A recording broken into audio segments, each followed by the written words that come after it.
የሞንጆሪኖ ቡድን ለዓለም አቀፉ ማህበረሰብ የጻፈው ደብዳቤ አለ። ከ86 ብሔረሰብ የተውጣጣ ልቡ ላይ ኢትዮጵያ የታተመች ነፍስና ስጋው ከኢትዮጵያ ጋር የተሸመነ እኔ የምፈልጋትን ኢትዮጵያ ማገኘው መከላከያ ሰራዊት። ኢትዮጵያንም መበታተን ከፈለጋችሁ አንድ ማህበረሰብ አለ፣ ኤክስፕሊሲትሊ አማራ። ስለዚህ አማራው በሌላው ማህበረሰብ እንዲጠላ ብታደርጉ ሰቲት ወንዝ ተብሎ ሁመራ ወደ ሱዳን ሲሸጋገር ሰቲት ወንዝ ነው። ወንዙ ይዟቸው በዚህ በክረምት በጥድፍ ውርድ ይዟቸው ከሄደ መካከል 15 አስከሬኖች መገኘታቸው ህወሓት የግዴታ አፈሳ አውጥቶ በአዋጅ የፕሪቶሪያ ስምምነትን ጥሶ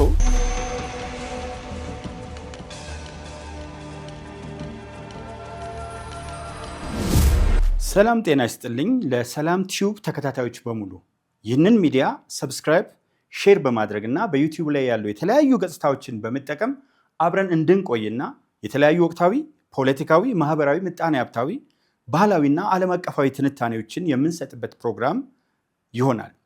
እንግዲህ ዛሬ የማነሳላችሁ ትልቅ ነገር ከጽምዶ ፖለቲካ ጋር በተገናኘ በተለይም ከጽምዶ ቡድኖች መካከል በፋኖ ኮታንኮት እና ህወሓት ያለ ራሱን የሚጠራው ቡድን ጋር ያለውን አጠቃላይ እንቅስቃሴ ነው የምናየው ሰሞንኛ ጉዳይ።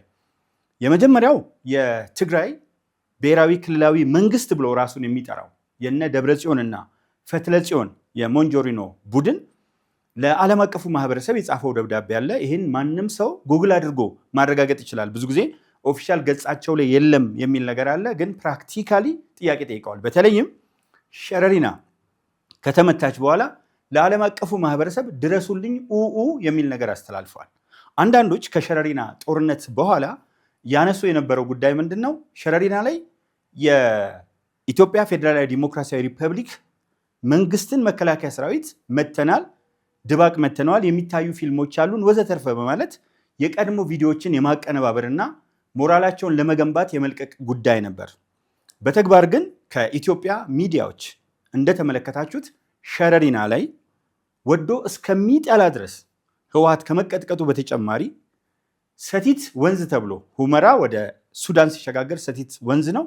ወንዙ ይዟቸው በዚህ በክረምት በጥድፍ ውርድ ይዟቸው ከሄደ መካከል 15 አስከሬኖች መገኘታቸው በምን ያህል ደረጃ እንደተደመሰሱና ሆስፒታሎችም ሱዳን ውስጥ መጥለቅለቃቸውን የምንመለከትበት ሁኔታ አለ። የመጀመሪያው እሱ ነው እና እንደምታዩት ህወሓት የግዴታ አፈሳ አውጥቶ በአዋጅ የፕሪቶሪያ ስምምነትን ጥሶ ያለውን የኢትዮጵያ ህዝብ 99.76% ከ50 ሚሊዮን በላይ ህዝብ ወጥቶ የመረጠውን ህጋዊ መንግስት በኃይል ጥላለሁ ብሎ ሲደነፋ፣ ሲፎክር፣ ሲያቅራራና ሲሸልል እንደነበር አይታችኋል። ነገር ግን በጣም ፕሮፌሽናል የሆነው የህዝብ ልጅ የሆነው ጀግናው መከላከያ ሰራዊታችን ባይቀመሴ ብርቱ ክንዱ እንዴት አድርጎ እንዳደባየውና ከዚሁ ጋር ተያይዞ ደግሞ መረዋ ላይ የተደረገውን የፋንዶ ጥምረት እዛ ውስጥ ገብቶ በምን ደረጃ እንደተመታ ሁላችንም የተመለከትነው ነው የሚሆነው። የሚገርመኝ ከዚህ ጋር ተያይዞ ምንድን ነው ስብሃት ነጋ እንደምታስታውሱት መጀመሪያ የሲዳሞ ጠቅላይ ግዛት የህወሓት ተጠሪ ነበሩ። የኢሃፓ ተጠሪ ነበሩ። ኢሃፓ ደግሞ በ1964 ዓ.ም ከተቋቋመ በኋላ በሐምሌ 1966 እትሙም ሆነ ዲሞክራሲያ ቅጽ 4 ቁጥር 11 ላይ የአማራውን ህዝብ አንደኛ ጠላት በማለት ሁለተኛ ወራሪ፣ ሶስተኛ ነፍጠኛ፣ አራተኛ የብሔረሰቦችን ማንነት ያጠፋ ወዘተርፈ የሚሉ የህወሓት ፕሮፓጋንዳዎች 1967 የወጡት እና ከኢሃፓ የተቀዱትን ተግባራዊ ከማድረጉ በተጨማሪ ስብሃት ነጋ አሁንም በሚሰጧቸው ቃለመጠይቆች የአማራ ህዝብ ላይ ያላቸውን ከፍተኛ የሆነ ጥላቻ የሚያንጸባርቁበት ሁኔታ በአንድ በኩል ትመለከታላችሁ። በሌላ በኩል የሚጣመዱ ኃይሎች ተጣምደው መጨረሻ ላይ ግብ ይኖራቸዋል። የጋራ የሆነ ዓላማ፣ የጋራ የሆነ ስትራቴጂ፣ የጋራ የሆነ ግብ ይኖራቸዋል። እነሱ ግብ አድርገው ያዙት ያለውን መንግስት እንጥላለን ነው። ፕራክቲካሊ ግን ኢትዮጵያ ውስጥ ጦርነት ያለማቋረጥ እንዳያባራ የማድረግ ጉዞ መሆኑን የምታዩት አይሳካላቸውም። ያው እንደምታዩት ትንሽ ጋት መራመድ አይችሉም እንጂ ቢገቡ ምንድን ነው አንድ ሰው ሲገልጸው ነበረ የአሸናፊዎች አሸናፊ ደግሞ ተብሎ ለምሳሌ ወልቃይት፣ ሰቲት ሁመራ፣ ወልቃይት፣ ራያ፣ ጠገዴ፣ ሰቲት ሁመራና የመሳሰሉትን ብትመለከቱ በአንድ በኩል የወልቃይት፣ ጠገዴ፣ ሰቲት ሁመራና ራያ ህዝብ የማንነት ጥያቄ ከ30 ዓመታት በላይ ከፍተኛ የህይወት መስዋዕትነት የተከፈለበት ሰዎች ማንነታቸው እንዲከበር፣ በቋንቋቸው እንዲማሩ፣ እንዲዳኙ፣ ራሳቸውን በራሳቸው እንዲያስተዳድሩ መስዋዕትነት የተከፈለበት ነው የሚለው ፖለቲካ በአማራ ውስጥ የሚካሄድ ሲሆን ይሄ ጥያቄ የጠቀስኳቸው ቦታዎች ብቻ ሳይሆን በመላው አማራ ህዝብ ልብ ውስጥ ያለ መሆኑን አጠያቂ አይደለም። በሌላ በኩል በትግራይ በኩል ደግሞ ምዕራብ ትግራይ ብለው ይህን አካባቢ በመጥራት ይሄ ቦታ ከጥንት ጀምሮ የኛ ነው፣ አማራዎቹ ወደዚህ አካባቢ መጤዎች ናቸው፣ ስለዚህ በእኛ ፈቃድ በጎ ፈቃድ ነው የሚኖሩት የሚለው ነገር ከመኖሩ በተጨማሪ ሁለቱ ያላቸው የርዕዮተ ዓለም ልዩነት ዲያሜትሪካሊ ኦፖዚት ነው። በፍጹም የሚገናኝ አይደለም። ሲጀመር ርዕዮተ ዓለም ካላቸው ኢዲዮሎጂ ወይም አይዲዮሎጂ የምንለው ነገር ነጽሮተ ዓለም ካላቸው ነው። እኔ ነጽሮተ ዓለም አላቸው ብዬ አልወስድም። ምክንያቱም ህወሓት ሲነሳ ከመጀመሪያ ስሞቹ አንዱ ማገብት የሚለውን ማህበረ ገስገስቲ ብሔረ ትግራይ ነው። ቀጥሎ ግን አዲስ አበባም ሲገባ በገንባሌው ላይ እንዳየነው ማሌሊት ነው የሚለው ማርክሲስት ሌኒኒስት ሊግ ትግራይ እና በእርግጥም ማርክሲስት ሌኒኒስት መሆኑን ደግሞ በተጨባጭ አሳይቶናል። ማርክሲዝም ሌኒኒዝም ሌሎች የተቃዋሚ ፓርቲዎችን ሙሉ በሙሉ የሚያጠፋ ርዕዮተ ዓለም ነው። ሌላውን ሁሉ ዲቴይል ዝርዝር ሀሳቦች ትተን ማለት ነው። እና አስረስ ማረ ዳምጤ የሚያደርገውን የፋንዶ አንዱ የጦር ኃይል ነኝ መሪ ነኝ ብሎ የሚያስበው ሰው የሚያደርጋቸውን የተምታቱ ቃለመጠይቆች አንድ ትልቅ የጦር አዛዥ ነኝ ብሎ የሚያስብ ሰው አንድ አክቲቪስት ስታሊን ገብረስላሴ እንዴት አድርጎ የበላይነት ስሜት ላዩ ላይ ሊጭን እንደሚያስብ እና ያሉትን ውጥንቅጦችና ውስብስብ ጉዳዮች ስትመለከቱ ሀገሩን የሚወድ ማንኛውም ሰው እንደው እጅግ በጣም መጥፎና በጣም መጥፎን ለውድድር አቅርቦ ቢባል ቢያንስ መጥፎ የሚባለውን ይመርጣል። ምንም እንኳን የብልጽግና መንግስት መጥፎ በሚባለው ካቴጎሪ ውስጥ የሚገባ ባይሆንም በአንድ በኩል መከላከያ ሰራዊቱን ስትመለከቱት ከ86 ብሔረሰብ የተውጣጣ ልቡ ላይ ኢትዮጵያ የታተመች ነፍስና ስጋው ከኢትዮጵያ ጋር የተሸመነ እኔ የምፈልጋትን ኢትዮጵያ ማገኘው መከላከያ ሰራዊት ውስጥ ነው፣ ፌዴራል ፖሊስ ውስጥ ነው። ምክንያቱም ቅድሚያ ሰውነትና ከምንም በላይ ሀገርን አስቀድሞ የሚንቀሳቀስ ነው። እነዚህ ተጣምደው የሚመጡት ኃይሎች ግን አንደኛ አጣማጃቸው ማን ነው የሚለውን ማሰብ ያስፈልጋል። ከኋላ ማንም ሰው ጫር ጫር ቢያደርግ ግብፅ አለች። ግብፅ ደግሞ የኢትዮጵያ ዘላለማዊ ጠላት ናት። እንደ መንግስት ህዝብ አይደለም። ህዝብ ሁልጊዜ ከህዝብ ጋር አብሮ ኑር ብትለው የመኖር ችግር የለበትም። ግን የግብፅ መንግስታት በተከታታይ ያላቸው እንቅስቃሴ ኢትዮጵያ ማዳከም ነው። ከግብፅ ቀጥሎ የግብፅ ተላላኪ ሆኖ የሚሰራ የሱዳን መንግስት አለ። በአሁኑ ሰዓት ኤግዚስቲንግ ሲቹዌሽን ወይም አሁን ያለውን ኦብጀክቲቭ ሪያሊቲ ነባራዊ እውነት እና ሁነት ስንገነዘብ ያለ። ከዛ ቀጥሎ ያለው ሻዕቢያ ነው። ሻዕቢያ እንደምታውቁት ኢትዮጵያን የባህር በር ለማሳጣት ምዕራብ በርሊን ውስጥ በተመሳሳይ ሁኔታ የተፈጠረ ነው። አብዛኞቹ ጀርመን ውስጥ ለምን ተፈጠሩ? ወደኋላ ተመልሰን የሮማን ፕሮቻስካ የባሩድ በርሜል የሚለው መጽሐፍ ምን ያነሳል ስንል ኢትዮጵያን ማፈራረስ ከፈለጋችሁ በቀጥታ በምንም ተአምር በውጊያ አትችሏቸውም። ምክንያቱም ጣሊያን እንዳያችሁት አድዋ ላይ ድባቅ መጥተዋል። ከዛ በፊት ኢትዮጵያውያን ጉንዲትና ጉራ ላይ በጣም አስደናቂ ድል በግብፅ ጦር ላይ ተቀዳጅተዋል። የማህዲስትን ጦር ድባቅ መጥተዋል። አፋሮች ሀውሳ ላይ አስደናቂ ድል በስዊዝ ጀርመናዊ ቬንረን ሙዚንገር የሚመራውን ጦር መጥተዋል። በጣም የሚገርመው ኢትዮጵያ ከዓለም ጋር ነው የተዋጋችው። ብዙ ጊዜ በዚህ ደረጃ የገለጸ የታሪክ መምህር ወይም ምሁር የሌለ ቢሆንም አንደኛ የምንመለከተው ቬርነር ሙዚንገር የአካባቢውን ዲፕሎማሲ የሚያውቅ ስዊስ ጀርመናዊ ነው። ሁለተኛ የዴንማርኩን ኮሎኔል አረንድረፕን ቀጥረዋል ግብጾች። ሶስተኛ አሜሪካዊ ጀነራል ሎሪንግን ቀጥረዋል። ከዚህ ውጭ ብዙ የብሪቲሽ የፈረንሳይ የተለያዩ የአውሮፓ ሀገሮች ፐርሶኔሎችን ይዘው ነው የመጡት እና ኢትዮጵያ ከዓለም ጋር የተዋጋችበት ብዬ ማንሳት እችላለሁ። በዚህ ላይ ኢትዮጵያን አንጸባራቂ ድል አስመዝግበናል። ስለዚህ በተለያዩ የታሪክ ወቅቶች ውስጥ ያደረጉት ትንኮሳ በሙሉ በሀያል ኢትዮጵያውያን ክንድ የተደቆሰ ከመሆኑ አንጻር ኢትዮጵያውያን ደግሞ ሀገር ስትነካ ስንቅ እንኳን ቢያንስ ዳዋ ጥሰው ጤዛ ልሰው ድንጋይ ተንተርሰው ከአንድ ኮዳ ውሃ ተቃምሰው እፍኝ የሆነች ቆሎ ተጎራርሰው ለሀገራቸው መስዋዕትነት መክፈል የክብራቸው የመጨረሻ ጫፍና ጥግ ነው። ከዚያ አኳያ ኢትዮጵያውያንን በውጊያ ማሸነፍ ስለማይቻል እንደምታዩት የ5 ዓመቱ የአርበኝነት ትግልን የምትመለከታላችሁ። በዛ ውስጥ ኢትዮጵያውያን በዛ በሶማሌ ክልል በጅግጅጋ በሁሉም ቦታ ላይ የምናያቸው አሉ። በአፋር ቅድም ያነሳዋቸው አሉ። በአማራ፣ በኦሮሚያ፣ በትግራይ ብዙ የነፃነት ትግሎች ተካሂደዋል። ስለዚህ ምን አለ የሮማን ፕሮቻስካ ባይዘው በኢትዮጵያ የኦስትሪያ ቆንስል ነበር። ስለዚህ ኦስትሪያን ወክሎ ከመጣ በኋላ የባሩድ በርሜልን ሲጽፍ ኢትዮጵያውያንን መበታተን ከፈለጋችሁ አንድ ማህበረሰብ አለ፣ ኤክስፕሊሲትሊ አማራ። ስለዚህ አማራው በሌላው ማህበረሰብ እንዲጠላ ብታደርጉ ካለው ቁጥር ከሰሜናዊ አቅጣጫ መሪዎቹ ደግሞ ከሱ ውስጥ በመውጣታቸው የተነሳ ሌሎቹ ላይ ቅራኔ ልታደርጉ ትችላላችሁ እና ኢትዮጵያን ማፍረስ ከተፈለገ ለብሔረሰቦች የተጋነነ ስልጣን መስጠት፣ ያ ማለት እንደምታዩት እስከ መገንጠል በዓለም ታሪክ ውስጥ አንቀጽ 39ን የሚመስል ህግ ያስቀመጠች ራሽያ ብቻ ናት እና እንዲህ ብታደርጉ ታፈርሷቸዋላችሁ የሚለው። ከዛ ቀጥሎ የህወሓትና የሻዕቢያ ፕሮግራሞች፣ የተስፋዬ ገብረአብ ጽሁፎች፣ ከዛም በተቃራኒ የምትመለከቷቸው በርካታ ነገሮችን ስታዩ ኢትዮጵያን ለማፍረስ የመጀመሪያው ነገር ውስጥ ላይ ማባላት ነው። ስለዚህ አሁን ኢትዮጵያን የሚያባሉ ወንድማማቾችን የሚያጋጩ ሲሻቸው በሃይማኖት በዋናነት ግን የብሔረሰብ ካርታ በመምዘዝ እንደምታዩት ስለ አማራ ክልል አሁንም ነፍሱን ይማረውና ያኛውም ነፍሱን ይማረው ሰለሞን ተካልኝ የተባለው ገጣሚ ምንድን ነው ያለው? በለውና አሳጣው መድረሻ የትግሬን ልክ አያውቅም አማራና ውሻ። ይህንን ሙዚቃ ያልሰማችሁ ከኋላ የነበረውን ጭብጨባ ያላያችሁ ሰዎች የላችሁ። ይህንን አገላለጽ ስብሐት ነጋ በተደጋጋሚ ያስቀምጠውታል።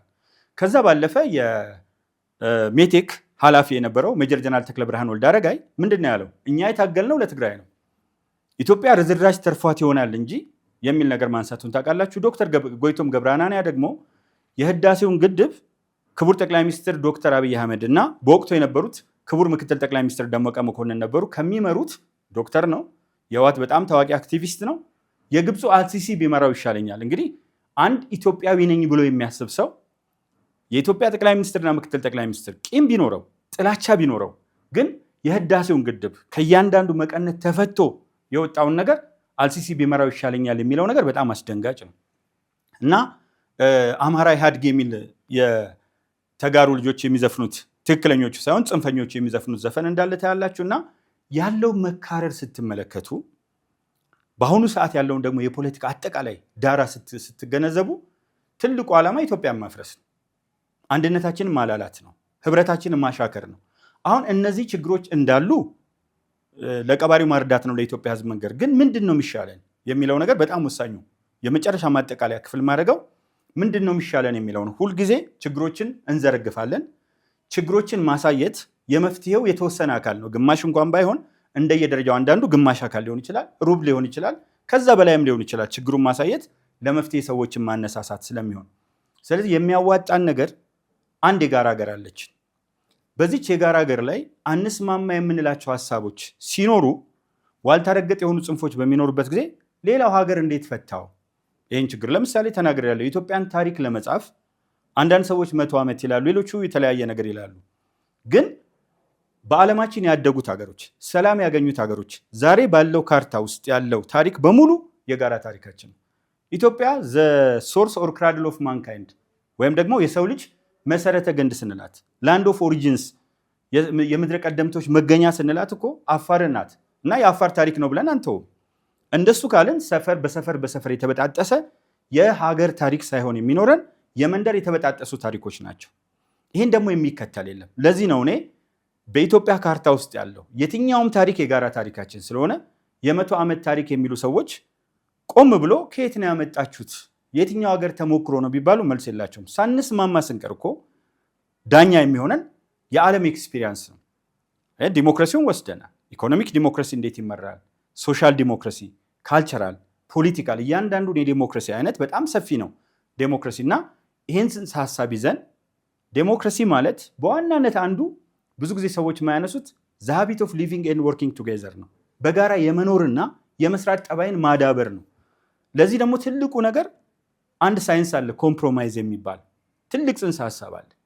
ሀሳብን ታዳምጣለህ፣ ያንተን ሀሳብ ትሰጣለህ። በምትሰጥበት ጊዜ ግን በሌላው ጫማ ውስጥ ቆመህ ነገሮችን መመልከት ያስፈልጋል። እንደሱ አድርገን ከተስማማን በሀሳብ ዳራ በሀሳብ ውይይት ወደ ላይ የምንከብር ከሆነ ከፍ ብለን አብረን እንሄዳለን። ካልሆነ ብዙ ጊዜ የሚባለው የአበራሽን ጠባሳ ያየ በሳት አይጫወትም ነው። የሶማሊያን ጠባሳ፣ የሶሪያን ጠባሳ፣ የሊቢያን ጠባሳ ሀገራቸው እንዴት የኮንጎን፣ የማሊን፣ የሳር ሪጅኖች እነሱን አላነሳላችሁ። እኛው ጠባሳ አለን። የዛሬ 5 ዓመት እኮ ከ1 ሚሊዮን ያላነሰ ሰው ህይወቱ ጠፍቷል በዚህ ጦርነት። በርካታ እናቶች በተለይ የትግራይ እናቶችን ታዋቸዋላችሁ። በተደጋጋሚ መሬት ላይ እየተንከባለሉ የሚያደርጓቸው ጸሎቶች፣ አፈሳ ሲካሄድ የነበራቸው ሰቆቃና እንባ ልብ ላለው ለየትኛውም ሰው የሚታይ ነው። ብዙ ወጣቶች ዊልቸር ላይ ናቸው ያሉት፣ ግን ድምፃቸው ታፍኖ እንጂ አንድ ነገር ተናግረዋል። እናንተን ወንበር ላይ ለማስቀመጥ አሏቸው የተጋሩ ጽንፈኛ መሪዎችን፣ እኛ ዊልቸር ላይ አንቀመጥም፣ እናንተን ወንበር ላይ አስቀምጠን እንደፈለጋችሁ እንድደንሱ እኛ ክራንች ይዘን መንቀሳቀስ የሚያቅተን በወጣትነታችን ተጧሪዎች ልንሆን አይገባም የሚል ድምፅ አሰምተዋል። ከዚህም ባለፈ ከሌላው ኢትዮጵያዊ ጋር የዘመናት ኢንተግሪቲ፣ ዩኒቲ፣ አንድነት፣ ኮሄሽን ያላቸው ናቸው። ስለዚህ ይህን አጠናክረ መኖር አለብን በሚል የበርካታ የተጋሩ ልጆች እንዳያችሁት አሁን የዛሬ 5 ዓመት የነበረውን ጦርነትና አሁን ተመልከቱ። ህወሓት አንድ ላይ ሆኖ የቆመበት ነበር። ዛሬ ግን የህወሓት የፕሮፓጋንዳ ትልቁ ክንፍ ክቡር ጌታቸው ረዳ፣ ክብርት ኬሪያ ኢብራሂም፣ ፕሮፌሰር ክንደያ በዚህ በኩል ነው ያሉት። የህወሓት ወታደራዊ ክንፍ አለቆቹ፣ ዋናዎቹ አለቆች መቼም በኢትዮጵያ የመጀመሪያው ጀነራል ሳሞራ ዩኑስ ናቸው። ብርጋዴር ጀነራል ወይም ሜጀር ጀነራል ሊሆኑ ይችላሉ። ዮሐንስ ገብረ መስቀል፣ ጻድቃን ገብረ ትንሳኤ፣ ገብረ እግዚአብሔር በዚህ በኩል ናቸው። የትግራይ አክቲቪስቶች በዛን ጊዜ አንድ ላይ ቆሙበት ነበር። አሁን ግን የትግራይ አክቲቪስቶች እና አሉላ ሰለሞን አንዳንዶቹ አንዱ ሰሞኑን ያለው ፖለቲካ አሉላ ላይ መዝመት ነው። የሚያሳዝነኝ ያኔ እንዳበርበረ እንዳሽሮ አትብሉ፣ ከኢትዮጵያን ጋር አትጋቡ ወዘተርፈ ብሎ ነበር አሉላ። እንደውም ባህላዊ ጨዋታችን ነው ጦርነት ብሎ አንስቶ ነበር። በዛን ጊዜ የደገፉት ሰዎች ዛሬ ጦርነት አያስፈልገንም፣ የሚያስፈልገን ሰላም ነው፣ የሚያስፈልገን ውይይት ነው፣ ከኢትዮጵያን ጋር አብሮ መሄድ ነው። ህወሓት የተባለው ድርጅት ከ1967 ጀምሮ የኢትዮጵያን ህዝብ እያባላ ነው፣ የትግራይን ህዝብ እያደቀቀ ነው፣ የሀገር ኢኮኖሚ እየበላ ነው። ዘርፈው አዜብ መስፍን 4 ቢሊዮን፣ ምግበይ ራሱ በተናገረው 2 ቢሊዮን፣ እንደዚህ ዘረፋ ነው ያለው። እነሱ ምሽግ ቆፍረው ምሽግ ውስጥ ተደብቀው አይታችኋል፣ ከምን አይነት ምሽግ ውስጥ እንደወጡ ባለፈው ጦርነት ምርኮኞቹም። ስለዚህ እነሱ ምሽግ ውስጥ ተደብቀው ህፃናትን ፊት ለፊት የሚያደርጉ ጨካኞች ናቸው የሚል ነገር ሲነሳ እሱ ላይ ዘመቻ ተጀምሯል። የሚሻለው አሉላ ጦርነት ባህላዊ ጨዋታችን ነው ብሎ ቢያጨራርሰን ነበር። ሽሮና በርበረ ከሀበሻ ጋር ትብሉ ብሎ ቢከላከል ነበር። ያገባችሁ ፍቱ ቢል ነበር የሚሻለው። ስለዚህ ወደ አንድነት ሲመጣ መጥመድ፣ ሰውን ወደ ህብረት ሲመጣ፣ ወደ ተሻለ አመለካከት ሲመጣ አንዱ በሰሞንኛ ፖለቲካ ውስጥ የታየው ጉዳይ ነው እና የምመክረው የመጨረሻው ሌላው ሀገር ከሰላም ብዙ አትርፏል፣ ከሰላም ብዙ ተጠቅሟል። ጃፓንን ባለፈው አንስቼላችኋለሁ። ያለፈውን ቪዲዮ ተመልከቱ እና የምወዳችሁና የማከብራችሁ የሰላም ቲዩብ ወይም ደግሞ ሚዲያ ተከታታዮች በቀጣይ የተለያዩ ርዕሰ ጉዳዮች እናነሳለን። በአስተያየት መስጫ ሳጥን ውስጥ እንዲብራሩላችሁ የምትፈልጓቸውን ጥያቄዎች ብታስቀምጡና አብራችሁ ብትቆዩ እንወዳለን። ታዬ ቦጋለ አረጋ ኢልመደስ ወዳ ነበር።